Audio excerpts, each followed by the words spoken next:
Your name once again for the camera? Antoine. Antoine. Yeah. Frank, nice to see you again. Right. We got together, me and this brother got together on Sunday, but we had some difficulties with the microphone, so we had a, after hearing this brother's story, I knew I had to come back out and get with him, because his story is different than anyone you're going to hear on the channel, and it's extremely impactful.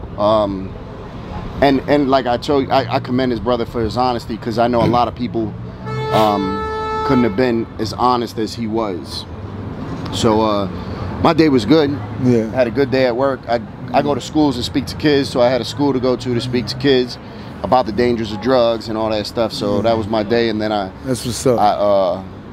had it. It was a calling on my heart to come up here and to get with you also, and to take care of a couple other things I got to take care of. All right. That's how long you been down here, brother? I came to Philadelphia in like '99. Okay. My mother, as brother was just saying, in a former interview, I got introduced to the city. My mother used to go to church in West Philadelphia, 39th and Havenford. And so that's how my journey started here in this historical city. I have recently came home from prison, 10 years upstate last year. What was you in prison for? Aggravated assault. Okay. And robbery case. Yeah, good. I don't want them to on there though, because I want to be able to drop it on a video.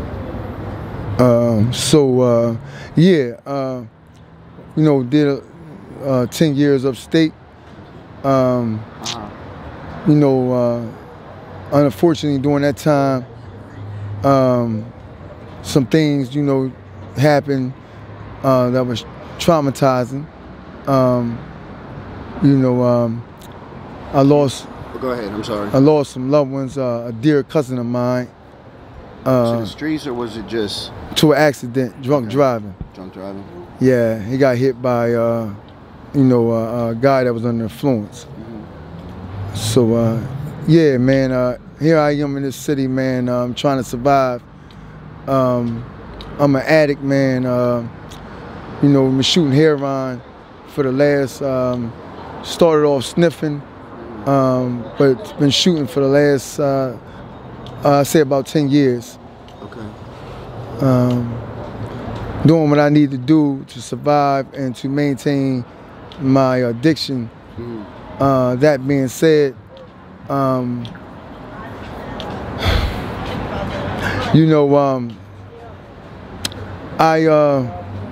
survived many ways.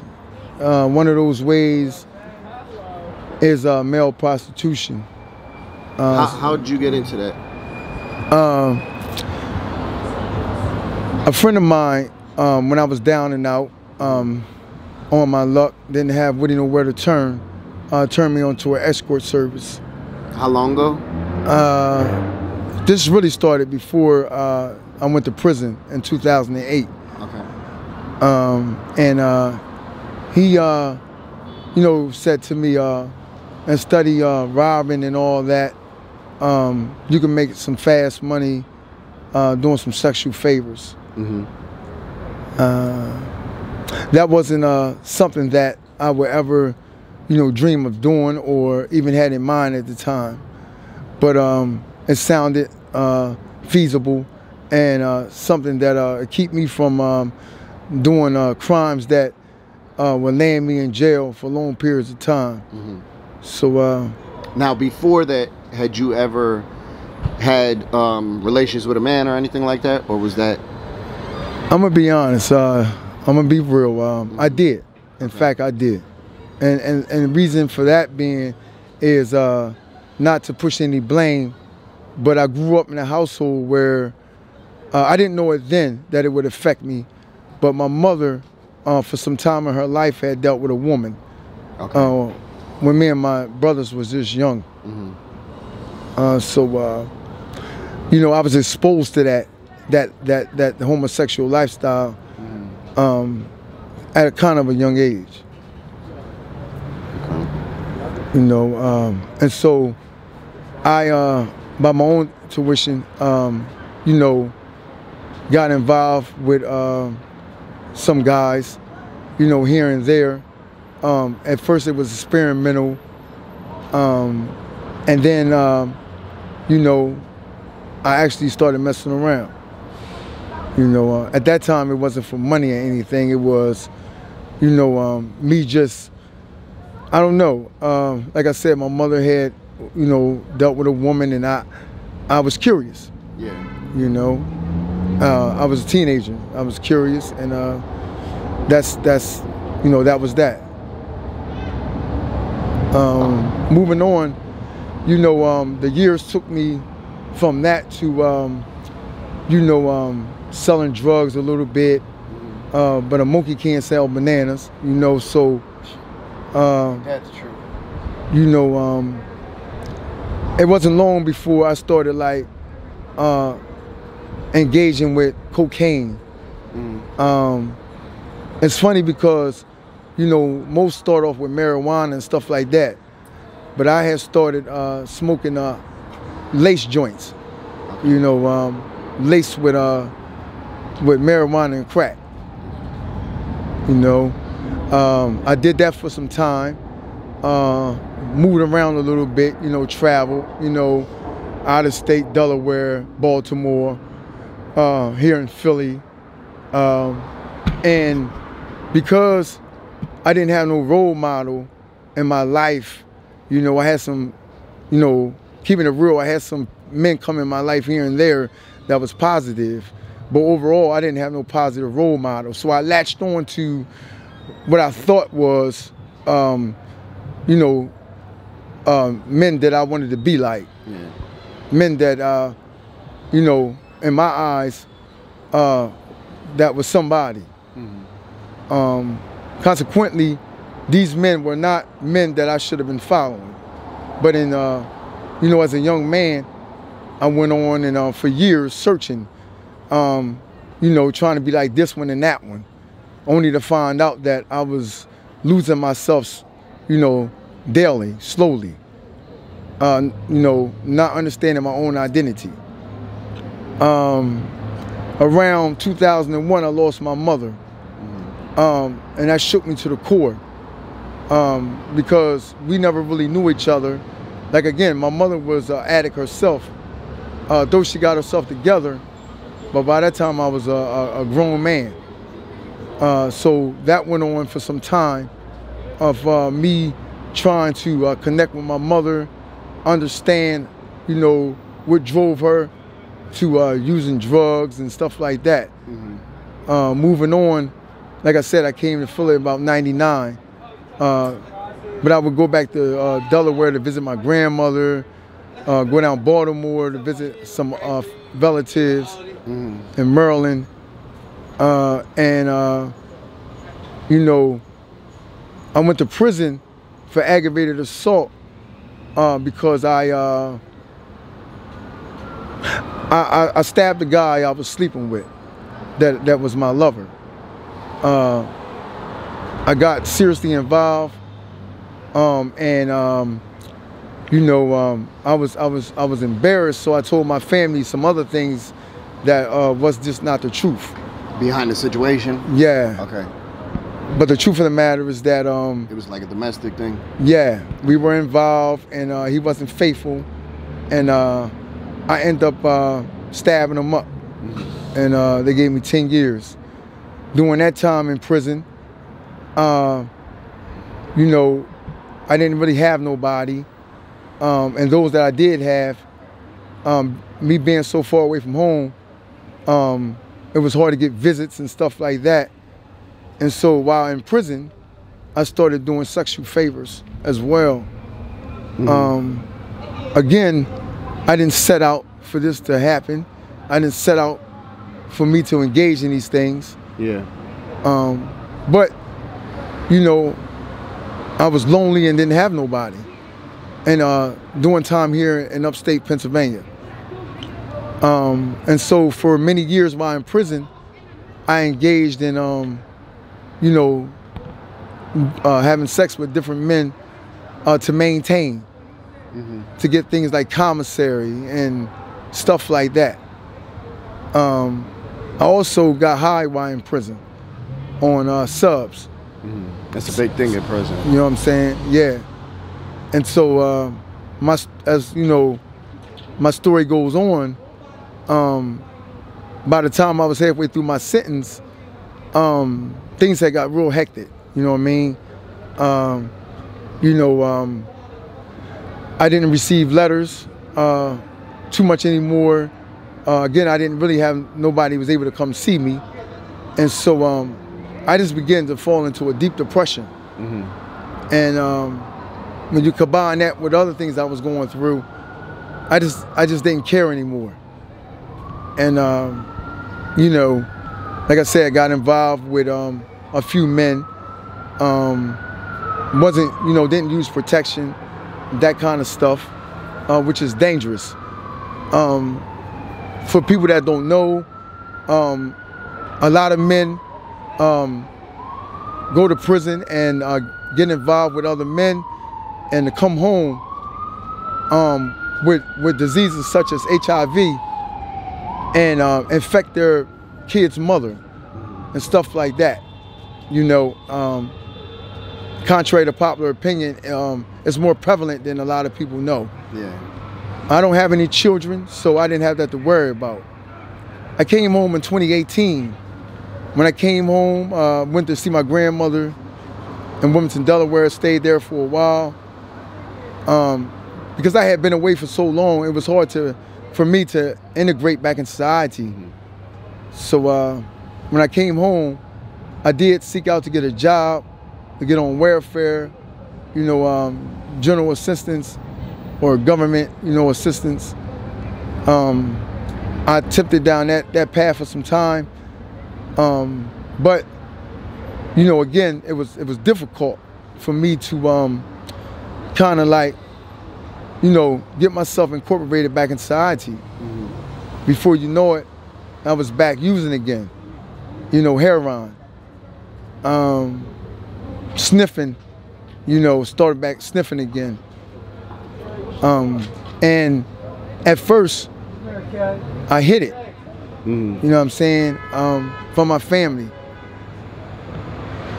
I came back to Philadelphia, I was already in Philadelphia, so at the visit of my grandmom, I came back to live for good.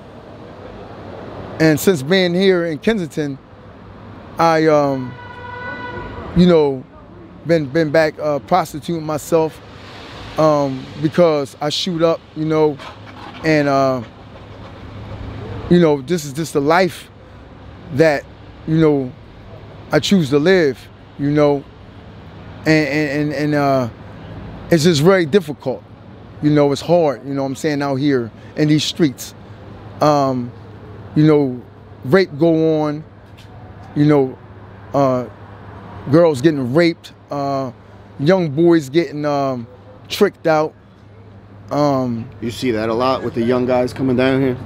Yeah, you know, in fact, some college kids from Drexel and Temple will come down here to this area called Kensington and northeast Philadelphia, will come down and look one way, you know, and within weeks, lose everything. You know, spend up their tuition, start staying in abandoned miniums, and stuff like that. Last time we were speaking, you told me about a bad experience that you had with the doing the dates and stuff. Yeah, you know, since being in the life of male prostitution, I, you know, one time not long ago, I'd say about several months ago, I was called to a date. I drove out to the, well, I had a driver drive me out Uber to a man's house, white man, and it was agreed upon that, you know, we would, you know, have sex and stuff like that, you know, for money. Again, you know, ways to pay for my addiction.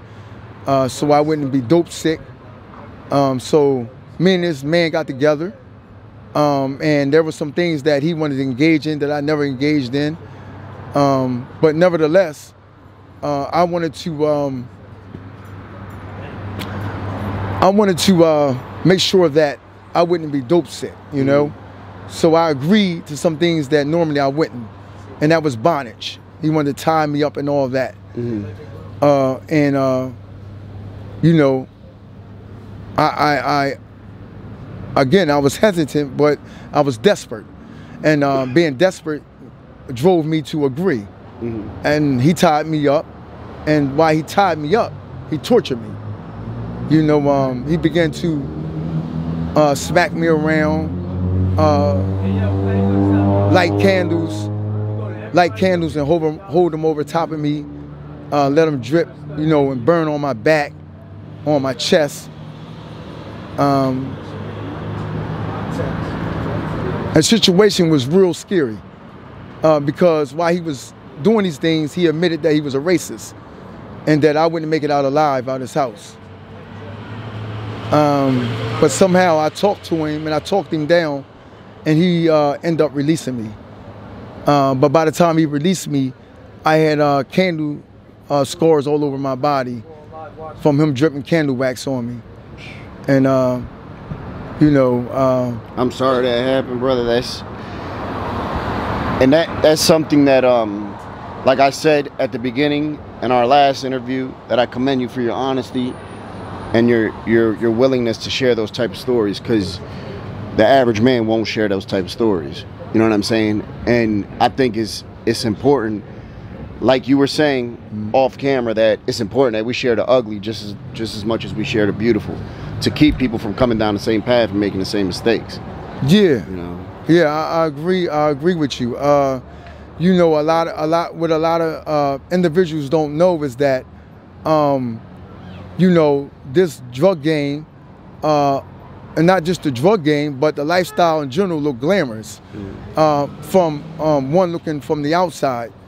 But if you really, you know, do your research and find out, you know, for yourself, you know what I'm saying, what's going on, you'll find that this is not only a lifestyle that will imprison you, but it will enslave you. Yeah. And you'll find that if you allow yourself to get caught up in it, you know what I'm saying, that you'll find yourself, you know, doing almost anything to, you know, support your drug habit or whatever. And not just that, to those that, you know, will watch this and listen to this, you may find yourself right now, whoever you are in the situation right now, such as myself, or you may be one that's being abused, or you may live in a household where parents are getting high, or, you know, if you're young, you may be being touched or molested. There's help. You know, you don't have to turn to drugs. You don't have to turn to the streets. You know, there are people out here that will assist you and help, you know, get you out of the situation you in.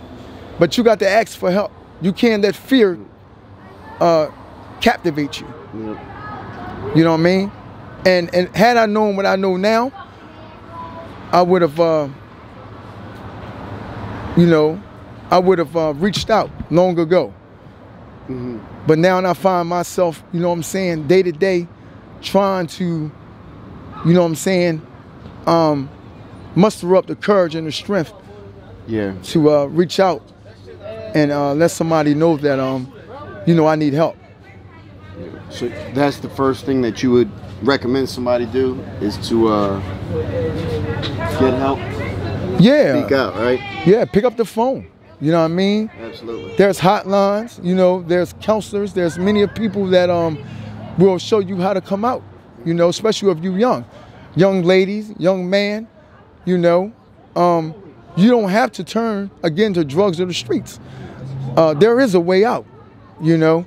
You don't want to find yourself 35, 40 years old, you know, stuck, enslaved to a bag of dope or a bag of coke, you know what I mean, or a joint, you know what I'm saying? There's help, you know what I'm saying? But you have to ask, and you can't let fear hold you prison. Yep. You know what I'm saying? These streets are dangerous. You know, there is no place for no one to be. And if I was to say anything in closing, I would say that whoever you are, you know what I mean, wherever you may find yourself right now, you know what I'm saying, you can turn it around. You know what I'm saying? You don't have to continue down the road that you're on. You know what I'm saying? There's people that are willing to lay aside and make time, you know what I'm saying, and do whatever they need to do to help you get out of whatever situation you find yourself in. I thank you, brother, for sharing your story once again. I thank you. I hope things get better for you sooner than later, if that's your wishes. And I hope you know that you're worth it, brother, that nothing that has happened to you or that you've done dictates who you are. You know, and I wish you the best, brother. I appreciate it. And I thank, you know, you for listening and watching. God bless you. God be with you. And may God have mercy. Thank you, brother.